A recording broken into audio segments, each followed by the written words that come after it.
corporation has the last word. Valiant, Valiant. Economy plus full motoring pleasure. That's what car buyers expect of both Valiant and Corvair, according to reliable consumer surveys. Let's see which does the better job of providing this pleasure.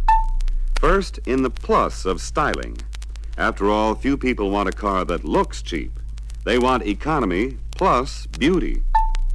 In a Valiant, they get a car that faces the world jauntily, with a sport-type aluminum grille and bright windshield framing on all models. It's an economy car, all right, but you'd never guess it from appearances. The Corvair front end makes its economy plainly evident, and it has bright windshield framing on deluxe models only. Others have noticed Corvair's need for some visual emphasis. Here is some front-end decoration that is being produced independently of the Chevrolet factory. From the side and rear, Valiant's beauty is dynamic or classic or sporty, according to your point of view. Corvair's straight-line treatment seems to carry neatness to the point of austerity. Now, what about another plus which people expect in addition to economy? Performance, a quality which a lot of people fear they'll have to give up if they buy a car with real economy. Well, both cars give good gas mileage. Valiant owners can get up to 30 miles per gallon in highway driving, which is about what a Corvair owner can get. But there's a price to pay for Corvair economy. Look at the result of a hill climb test.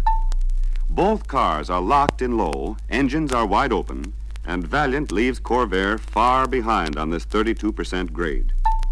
In a passing test, Valiant gets around the truck and back on the right side of the road more quickly. To understand Valiant's superior performance, let's look under the hoods. The Valiant engine delivers 101 horsepower, while Corvair's puts out 80. And the Valiant owner pays no premium for this margin of power either. It's engineered into the car. For example, Valiant's extra-large intake manifold has a separate fuel tube curving to each cylinder from the carburetor.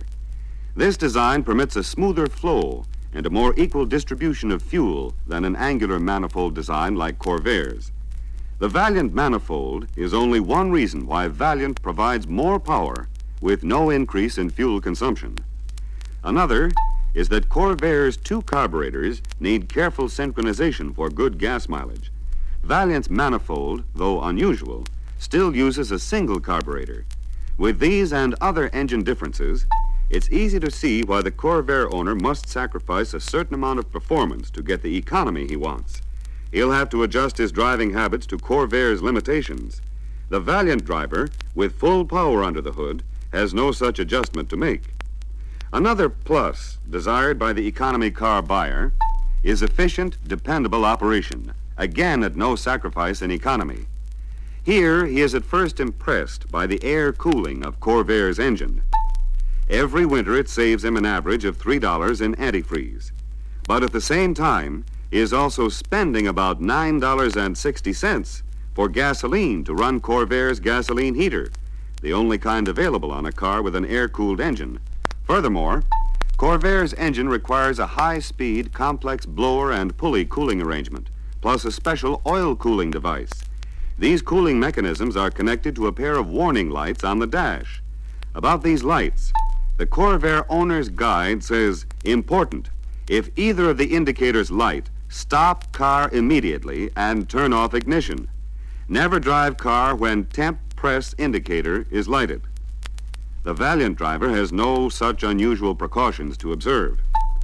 Now, suppose the Corvair owner is stuck at a light in nighttime winter traffic.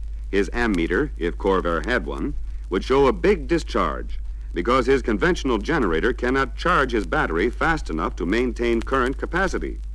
This is a major cause of battery trouble, and Valiant avoids it by using an alternator, which gives the battery a 5-amp charge even when the engine is idling. Now, the transmission also has a lot to do with the car's performance, and Valiant offers a 3-speed automatic transmission. With 3 different gear ratios coupled to the torque converter, the transmission can make the car operate more smoothly, get up to cruising speed more economically, and the Valiant automatic has the safety of a parking position. Corvair's automatic transmission has only 2 forward speeds to handle all driving situations, and it has no parking position. In both cars, the standard transmission has a floor-mounted gear shift, but Valiant's gear shift lever is much closer to the driver and has about 3 inches less travel from low to second, so second gear is easier to reach. Corvair requires an elbow-stretching reach that can be uncomfortable. Now, an economy car buyer wants a car that's easy to drive safely. And in a Valiant, it's easier for him to see objects right in front of the car, even though the hood is longer. That's because the Valiant hood slopes forward, and the driver sits higher than he does in a Corvair. The Valiant driver can steer better, too, because Valiant's turning diameter is over 2 feet shorter than Corvair's, and the steering wheel needs less turning. As far as stability is concerned, both Valiant and Corvair corner nicely at ordinary turning speeds.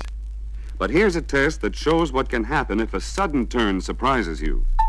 The rear-engine Corvair suddenly breaks loose, skids without warning.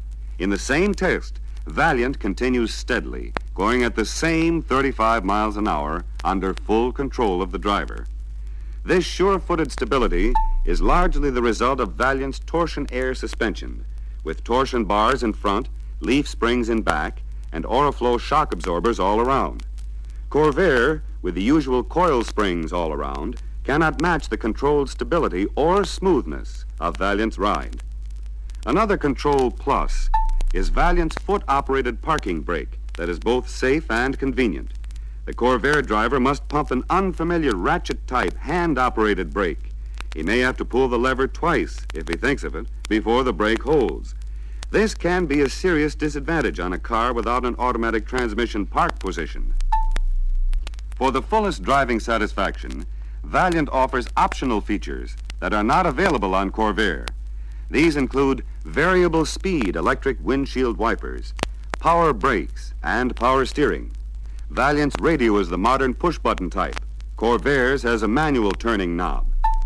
Now, some folks don't like the idea of a small economy car, so they ask for economy plus roominess. And they find it's easier to get in and out of a Valiant. In front, its door openings are higher and wider than Corvair's. In the rear, Corvair's door is wider at the belt line, but the slanting pillar and deeply recessed floor make entry and exit awkward. Inside, Valiant is only slightly larger than Corvair, but Valiant seats are far more comfortable.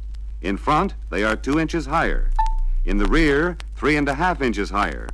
Also in front and rear, Valiant seats have foam seat cushioning, where Corvair uses cotton pads.